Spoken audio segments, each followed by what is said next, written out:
नमस्कार, मी अजित चव्हाण. महाराष्ट्राला सामाजिक चळवळींची फार मोठी परंपरा आहे. पण सध्या महाराष्ट्र सामाजिकदृष्ट्या अतिशय अस्वस्थ आहे आणि कारण आहे मराठा आरक्षण आंदोलनाचं.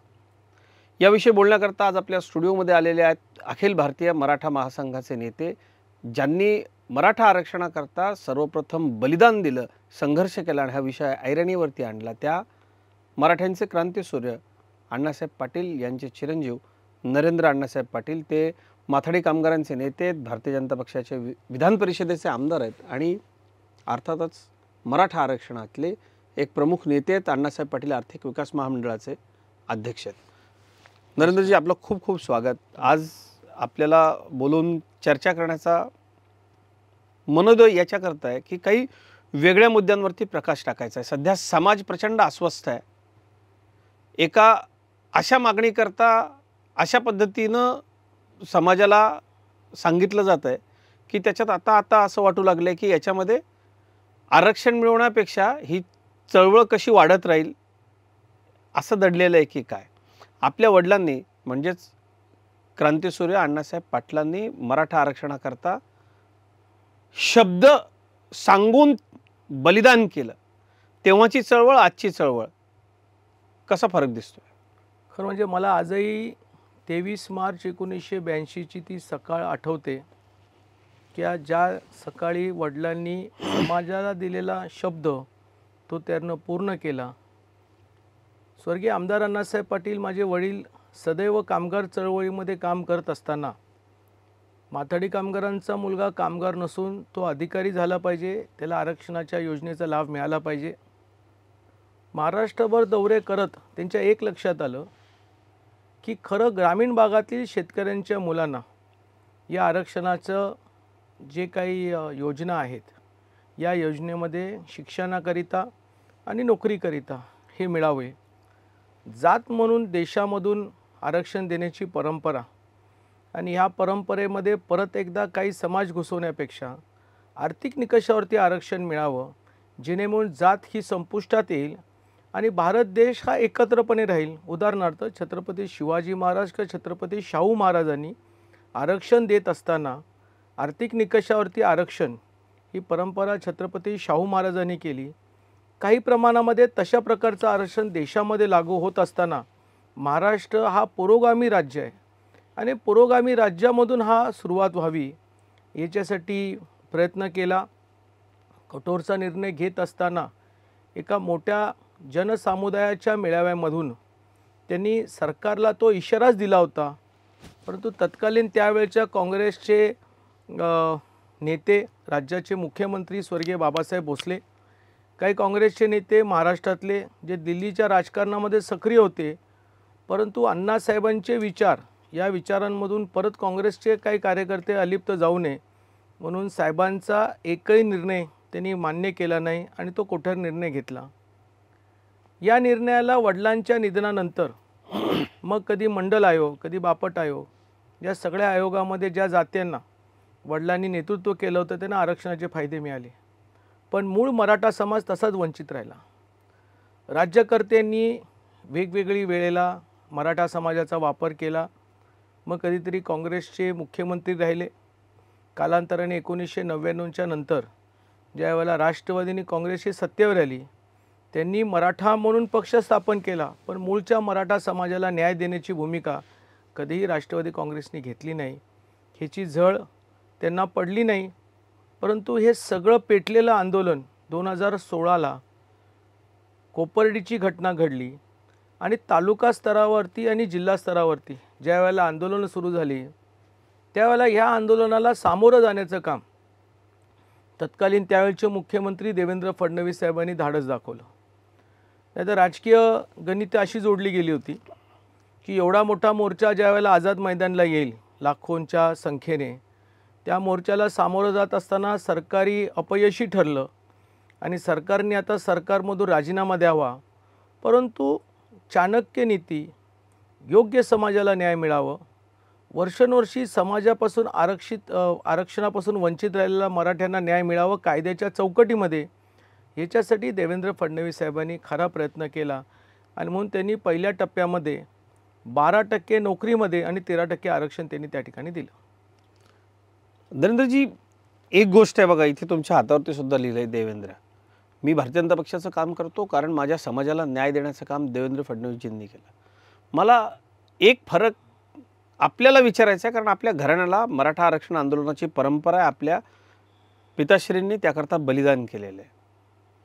55-55, 60-60 वर्ष ज्यांचं महाराष्ट्रामध्ये सरकार होतं, ज्यांनी मराठा आरक्षणाची खिल्ली उडवली, ते शरद पवार असतील किंवा काँग्रेस असेल, यांना टार्गेट केलं जात नाही. इवन महायुतीच्या सरकारमध्ये आत्ता जर आपण बघितलं तर फक्त एकच नेता, एकच पक्ष, भारतीय जनता पक्ष, ज्यांनी आरक्षण दिलंय त्यांना टार्गेट केलं जातं. कुठलाही मराठा समाजाचा नेता समाजापर्यंत वस्तुस्थिती पोहोचण्यात का यशस्वी ठरला नाही?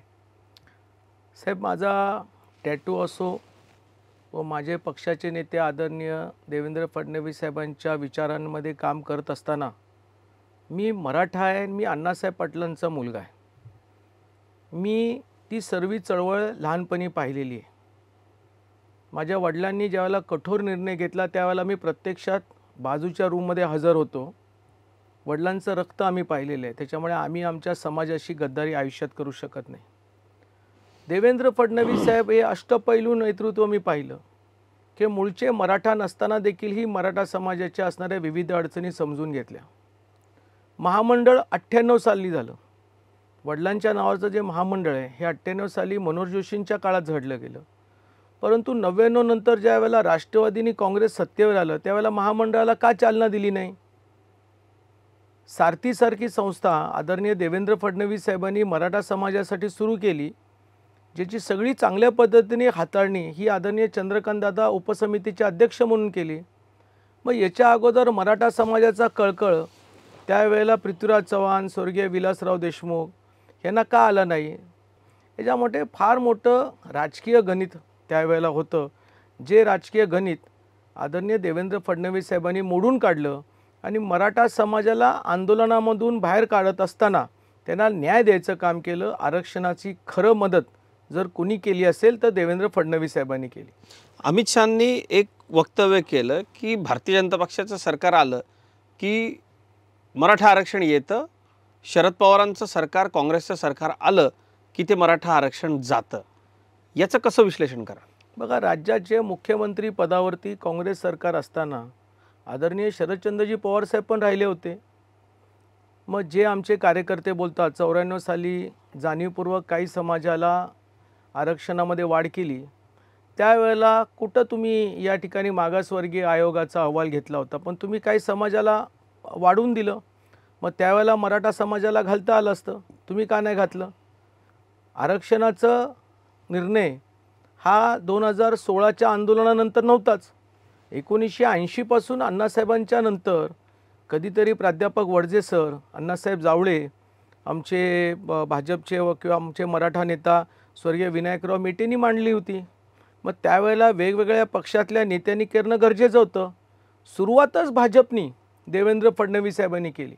आणि तुम्ही जर बारकाईने पाहिलं असेल तर 12%चं आरक्षण नोकरीमध्ये आणि 13%चं शिक्षणाचं आरक्षण देवेंद्र फडणवीस साहेबांनी दिलं. त्यावेळेला विविध सरकारी योजनेमध्ये त्या मुलांना संधी मिळाली. पोलीस भरती, महसूल, MPSC अशा सगळ्या योजनेमध्ये मिळाली, IAS मध्ये मिळाली.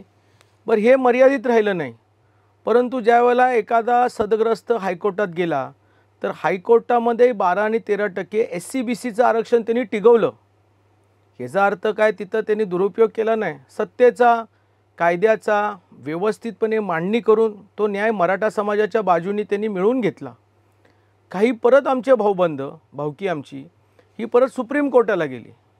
आता सुप्रीम कोर्टाला गेली त्यावेळेला ही 2019च्या आमदारकीच्या निवडणुकीमध्ये म्हणजे खासदारकीच्या निवडणुकीला गेली तरी त्या ठिकाणी तिथं स्थगिती होती.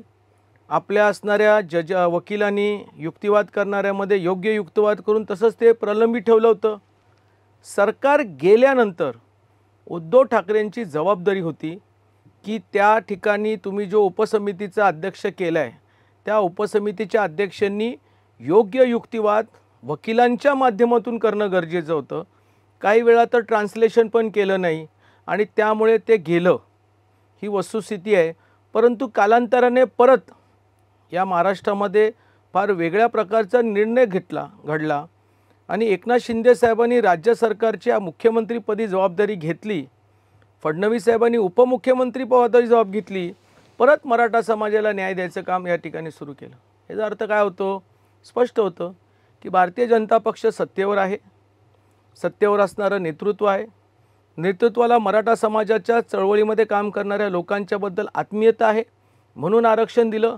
सत्तेवर गेल्यानंतर ज्यांनी मराठा समाजाला आरक्षण दिलंच नाही, योजनाच दिल्या नाही, ते काँग्रेस म्हणून, ते राष्ट्रवादी म्हणून, ते सत्तेवर आल्यानंतर त्यांनी आरक्षण घालवलं आणि परत एकदा देवेंद्र फडणवीस साहेब एकनाथ शिंदेंना सोबत घेऊन ज्यावेळेला सरकार स्थापन करतात त्यावेळेला परत मराठा समाजाच्या आरक्षणाबद्दल आणि इतर योजनेबद्दल भरीव ताकद देतात. याचा अर्थ स्पष्ट होतं की भारतीय जनता पक्ष आणि देवेंद्र फडणवीस साहेब हे मराठ्यांना न्याय देतात.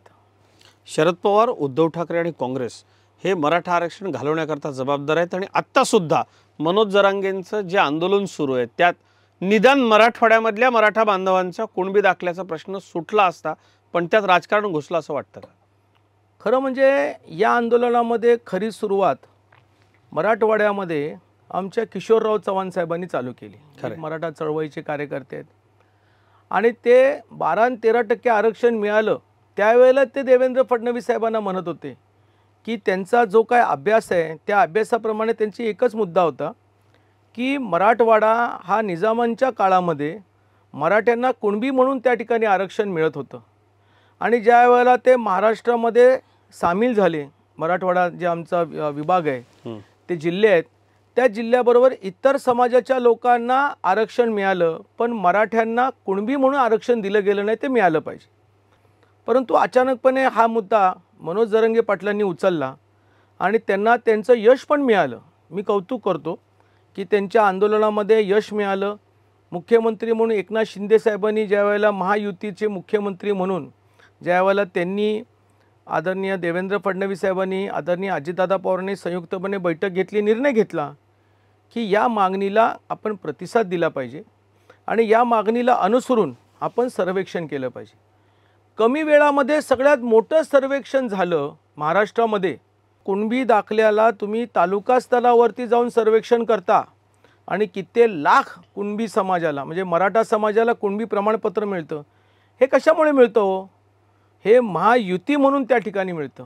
निश्चित महायुतीने प्रयत्न केला. महायुतीने प्रयत्न केला म्हणजे सर्व 3 पक्षाने केला का एका पक्षाने केलाय का फक्त मुख्यमंत्रीने केलाय का फक्त उपमुख्यमंत्री केलाय? नाही, 3 त्रिदेव एकत्र आले आणि या तिघांनी निर्णय घेतला की मराठवाड्याला जर मराठा समाजाला आम्ही कोणी प्रमाणपत्र दिलं आणि त्यांचं जर सर्वेक्षण आम्ही व्यवस्थित करू शकलो तो उर्वरित जो कोकण विभाग आहे, 5 जिल्हे आहेत, पश्चिम महाराष्ट्र आहे, ह्यांचा बऱ्यापैकी तो ताण कमी होईल आणि मूळच्या कुणबींना, मूळच्या मराठ्यांना कुणबी प्रमाणपत्र मिळतील आणि मग मराठ्यांसाठी एखादा आरक्षणाचा प्रश्न माझा असा आहे नरेंद्रजी की या आत्ताच्या घडीला जे चाललंय राज्यामध्ये मराठा आरक्षण आंदोलनात राजकारण शिरलंय असं वाटतं? हे आंदोलन कुणीतरी चालवतंय असं वाटतं? 100% मी या आंदोलनाला पाहताना स्पष्टपणे असं पाहतो की आमचे वडीलही होते, कालांतराने आम्ही पण कामगार चळवळीमध्ये काम करतो. आम्ही कुठल्या पक्षाला निवडणुकीच्या माध्यमातून टार्गेट करत नाही. कालचे झालेल्या खासदारकीच्या निवडणुकांमध्ये अशा प्रकारचं वक्तव्य करण्यात आलं जेणेकरून समाजाला मूळ निवडून येणारे लोकांना तुम्ही पाडा आणि अशा प्रकारचं वक्तव्य करून महायुतीचे खासदार जे होते, खास करून भारतीय जनता पक्षाचे जे तुम्ही पाडले, ह्याचा अर्थ त्यावेळेलाच काही लोकांच्या लक्षात आलं की महायुतीचा एक पक्ष घटक आहे जो सत्तेने आमदारकीमध्ये जास्त आहे तरी तो उपमुख्यमंत्रीपद भूषवतो. ते जे मंत्रिमंडळातली लोक आहेत त्या पक्षातल्या असणाऱ्या उमेदवाराला तुम्ही पाडलं म्हणजे भारतीय जनता पक्षाच्या लोकांना पाडलं. आता नव्यानं त्या ठिकाणी सगळेच उमेदवार पाडायचे अशा प्रकारची चर्चा चालू होती गेल्या आठवड्यामध्ये. काल तुम्ही अचानकपणे म्हणताय की महायुतीच्या असणाऱ्या आदरणीय एकनाथ शिंदेसाहेब मुख्यमंत्री त्यांचा पक्ष, आदरणीय अजितदादा पवार साहेब त्यांचा पक्ष, या पक्षालाच फक्त निवडून द्या आणि भाजपचे उमेदवार पाडा. किती तुम्ही राजकारण आणताय? का करताय हो तुम्ही हे सगळं? तुम्ही भाजप द्वेषी आहात हे तर स्पष्ट झालेलं आहे. परंतु तुम्ही समाजाला अशा प्रकारचा द्वेष करून भडकवणं हे किती योग्य आहे? ह्याचं कारण काय माहिती आहे का? ज्या मुख्यमंत्र्यांनी किंवा ज्या पक्षाने 12 आणि 13% आरक्षण दिलं, त्याच धर्तीवरती आरक्षणाची आता ओळ वाढवत चाललेली आहे. जर त्या काळातही योग्य आरक्षण दिलं नसतं, जे पृथ्वीराज चव्हाणांनी मुख्यमंत्री असताना अपुरं सर्वेक्षण केलं, मागासवर्गीय आयोगाचा अहवाल घेणं गरजेचं होतं, जो त्यांनी घेतला नाही. या चुका आहेत काँग्रेसच्या चुका आहेत. त्या चुका झाल्या, त्यांना तुम्ही काय बोलणार नाही. आणि ज्या पक्षाने तुम्हाला आरक्षण दिलं पहिल्या टप्प्यामध्ये, तुमची मुलं लागली, पोलिसांमध्ये 12% प्रमाणे मुलं लागली, महसूलमध्ये लागली, प्रशासनामध्ये लागली, IAS झाली, MPS झाली, डॉक्टर म्हणून त्यांना 13%चं बेनिफिट घेतलं, ॲडमिशन मिळाले, इंजिनियर झाले. तुम्ही त्या पक्षातल्या असणाऱ्या उमेदवारांना पाडण्याची भाषा करता.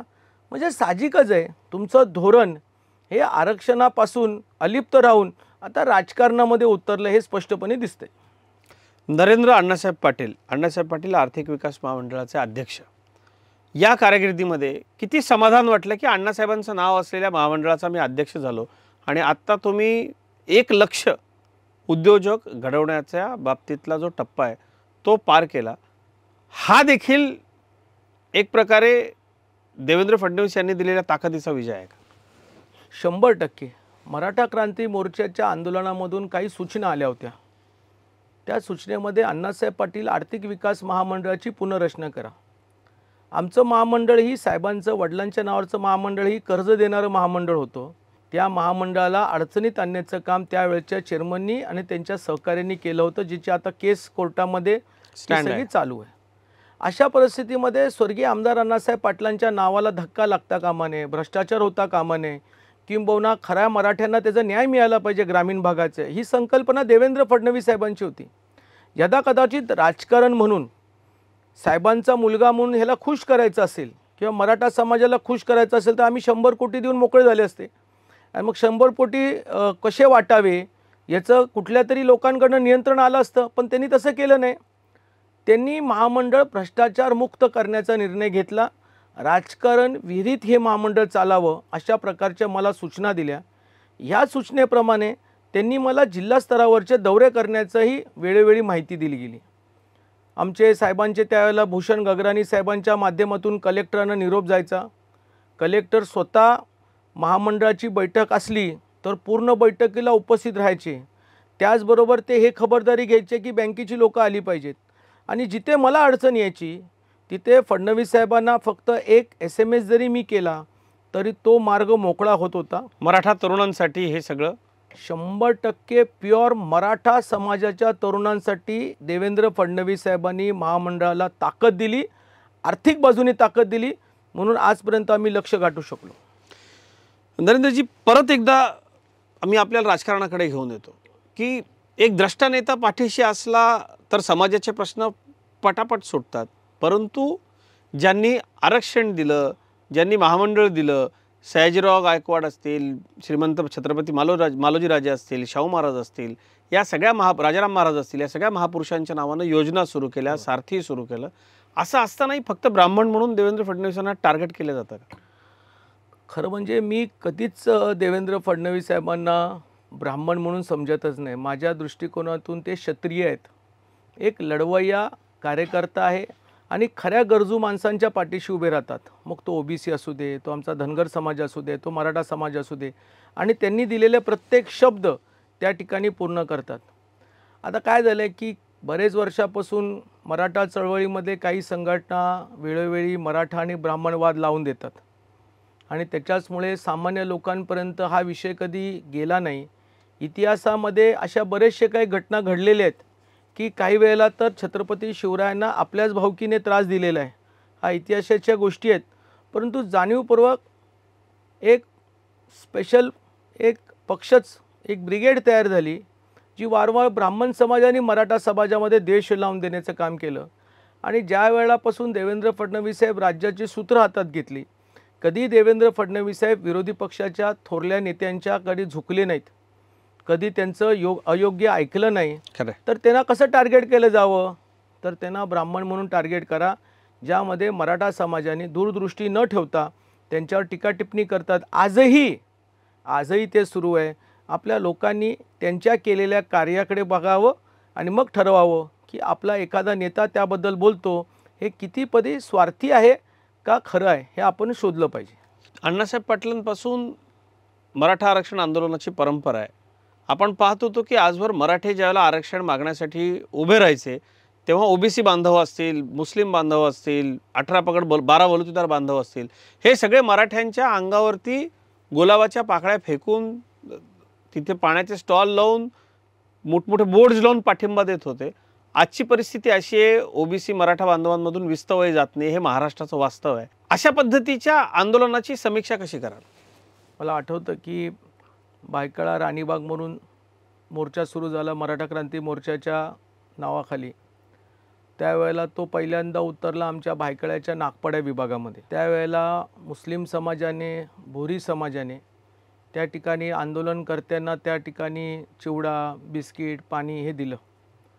हे फक्त मुंबईपुरतंच नसेल तर ग्रामीण भागामध्ये जेवढे आंदोलनं केली त्या आंदोलनामध्ये सगळ्या समाजाची लोक मराठा बांधवांच्या पाठीशी खंबीरपणे उभे होते आणि त्यांना ताकद देत होते. चुकलं काय आहे की या ठिकाणी माझ्या माहितीप्रमाणे असं चुकलं, आपली मागणी मराठवाड्यापुरती मर्यादित होती ज्याच्याबद्दल त्यांचा विरोध नव्हता. परंतु उर्वरित महाराष्ट्रामध्ये आल्यानंतर ओबीसी समाजाला असं वाटायला लागलं की आमचं मूळ अस्तित्वच आता धोक्यात आलेलं आहे. उदाहरणार्थ ओबीसी समाजाचे 200 का 300 जाती त्या मराठा आरक्षणामध्ये आहेत आणि अशा प्रकारे मोठ्या संख्येने जर मराठा समाज कुणबीमध्ये गेला तर मूळचे जो कुणबी समाज आहे, ज्याला पंजाबराव देशमुख साहेबांच्या माध्यमातून शेतकऱ्यांना कुणबी प्रमाणपत्र मिळालं आणि त्यांचं आरक्षण त्या ठिकाणी अबाधित होतं, त्यांच्यामध्ये अडचणी निर्माण होतात का, हा पहिला प्रश्न होता. दुसरा प्रश्न की या मराठा समाजाला रोखण्यासाठी जी लोक सत्तेवर नव्हती त्यांनी कुणबी समाजाच्या या आंदोलनाचा पण वापर केला. मुद्दाहून जाऊन एका बाजूला जरंगे साहेबांना भेटायचं, दुसऱ्या बाजूला कुणबींचं त्या ठिकाणी कौतुक करायचं, कुणबींना जाऊन सांगायचं तुमचं आरक्षणाबद्दल आम्ही कधीही त्या ठिकाणी कुणाला घुसू देणार नाही. एका साईडला जरंगे पाटलांना आंदोलनामध्ये जायचं आणि म्हणायचं की आम्ही मराठा समाजाला कुणबी प्रमाणपत्र मिळत नाही तोपर्यंत आम्ही शांत बसणार नाही. सत्तेवर नसलेले लोक आहेत, सत्तेवर नसलेली लोक. आता ह्यांचे चेहरे, ह्यांची नावं हे बऱ्यापैकी सगळ्यांना माहिती आहेत. आज ते कुठे आहेत? कालच्या अधिवेशनामध्ये ज्या वेळेला विधानसभेमध्ये आणि विधान परिषदेमध्ये ज्या वेळेला ही चर्चा घडवण्यात आली, बैठकीसाठी विरोधक आले नाही. हां, म्हणजे आदल्या दिवशी सह्याद्रीला या संदर्भामध्ये सर्वपक्षीय बैठक घ्यावी अशा प्रकारच्या सूचना आल्या. पण तुम्हाला एक आवर्जून सांगतो, उद्धव ठाकरे ज्या वेळेला सत्तेवर होते त्यावेळेला सुप्रीम कोर्टामध्ये मराठा आरक्षण त्या ठिकाणी स्थगित केलं आणि त्यानंतर ते रद्द केलं. 2 घटना घडल्या बघा, स्थगित आणि रद्द. स्थगित केल्यानंतर जे सुपर न्यूमेरिकल म्हणून आपण जे म्हणतो ना 2,500-3,000 एकनाथ शिंदे साहेबांनी मुख्यमंत्री असताना पहिल्यांदा कामावर घेतले, ती त्या मुलांची परिस्थिती स्थगितीमुळे झाली होती. कारण त्यांना कोरोनाच्या काळामध्ये त्यांना कामावर जाण्यासाठी परिपत्र दिलं नव्हतं म्हणून ते स्थगित झालं आणि कालांतराने ते रद्द झालं. त्याच्यामुळे त्या मुलांचं नुकसान झालं. त्यावेळेलाही अशाच प्रकारच्या बैठका लावण्यात आल्या. त्यावेळेला विरोधी पक्ष म्हणून भाजपचे नेते, मग त्या ठिकाणी देवेंद्र फडणवीस साहेब असतील, चंद्रकांत दादा असतील, आशिष शेलार साहेब असतील, ते बैठकीला जात असे. त्यांनी त्या ठिकाणी आपल्या योग्य सूचना, विरोधी पक्ष नेत्यांनी सूचना मांडल्या, सह्याद्री अतिथीगृहावरती सभागृहामध्ये मांडल्या. त्यावेळी नाही मिळाला. हां, सभागृह सोडून गेले नाही. परंतु ज्यावेळेला एकनाथ शिंदे साहेबांनी सह्याद्री अतिथीगृहावरती कशा प्रकारे आरक्षण अपेक्षित आहेत विरोधी पक्षांना, ओबीसीमध्ये सामील करायचं तर काय करायचं, सगळे सोयऱ्यांच्याबद्दल, त्या दिवशी त्यांची खरी चेहरे लक्षात आले. म्हणजे बैठकीला न जाता दुसऱ्या दिवशी सभागृहात त्याग करणे, सभागृहामध्ये चर्चेला न बसणे, गोंधळ निर्माण करणे आणि जाणीवपूर्वक सरकारवरती टीका करणे. आता ह्यांचा चेहरा फाश झालेला आहे. ह्यांचा जो मुखवटा होता, हे मराठा समाजाच्या लक्षात कसं येत नाही? आपण नेते आहात समाजाचे, इतकं सगळं डोळ्यासमोर घडतंय, असा इतका विखारी प्रचार कसा एकाच व्यक्तीविरोधात, एकाच पक्षाविरोधात, आणि समोर दिसतंय की अरे समाजाची फसवणूक करणारे हे लोक आहेत, पण तरी का लक्षात येत नाही? काय कारण झालंय? कुणी स्पष्ट बोलायला तयार नाहीत. आज प्रत्येकजण काय म्हणतोय की अरे मी जर काय बोललो तर माझ्यावरती टीका होईल, सोशल मीडियावरती माझ्यावरती टीका होईल. यदाकदाचित काल जशी एखाद्या हरिभक्त परायण कीर्तनकाराची गाडी जाळली, तशा प्रकारे आमच्यावरती कुठेतरी हल्ले होतील, हे अशा प्रकारचं बाकीच्या लोकांना वाटतं. पण हे चुकीचं आहे. पण लोकांनी खरं आणि स्पष्ट बोललं पाहिजे. तुम्हाला पक्ष म्हणून विरोध करायचा असेल तर पक्ष म्हणून विरोध करा. मराठा चळवळ म्हणून तुम्ही विरोध करू शकत नाही. उलट मूळच्या मराठ्यांना हे लक्षात आलं पाहिजे की आपल्याला कुणी दिले, ठीक आहे, तुम्हाला मतदान करायचं का नाही करायचं हा तुमचा निर्णय आहे, पण तुम्ही त्यांना अपमानास्पद बोलणं हे तर योग्य नाही. अगदी आपल्या मराठा चळवळीमध्ये आपण अरेतुरेची भाषा करत नाही. कोणीही किती दिग्गज असो किंवा कोण किती मोठा नेता असो तरी आम्ही आवाजावं घालतो. मग विदर्भातले असू दे, मराठवाड्यातलं असू दे, पश्चिम महाराष्ट्रात, कोकणामध्येच फक्त अरेतुरे केला जातो. पण ह्या सगळ्या भागामध्ये आपण आवाजावं घालतो. आता माझ्या वडिलांचं निधन काँग्रेसच्या नेतृत्वामुळे झालं. मग काय मी रोज उठून त्यांच्याबद्दल वेडंवाकडं बोलायचं का? आज आम्ही नाना पटोलेंच्याबद्दल अरेतुरेने भाषा करायची का? आज पृथ्वीराज चव्हाणांच्याबद्दल करायची का? नाही, आम्ही कधी अरेतुरे बोलणार नाही. कारण आमच्या वडिलांची संस्कृती आहे की आम्हाला कधीही कुणाच्याबद्दलही आम्ही वाद घालू शकतो, पण आम्ही आमची भाषेचा दुरुपयोग करू शकत नाही. परंतु बरेचसे मराठा क्रांती मोर्चाचे जी लोक आहेत त्यांना ह्या चुका दिसतात, पण कोणी बोलण्याचं धाडस दिसत नाही. कारण यदाकदाचित त्यांच्या बाजूची संख्या जास्त आहे, ज्यांना कल्पना आहे पण तरी अजान पद्धतीनं ते आमच्यावर टीका करतील म्हणून ते गप असतात.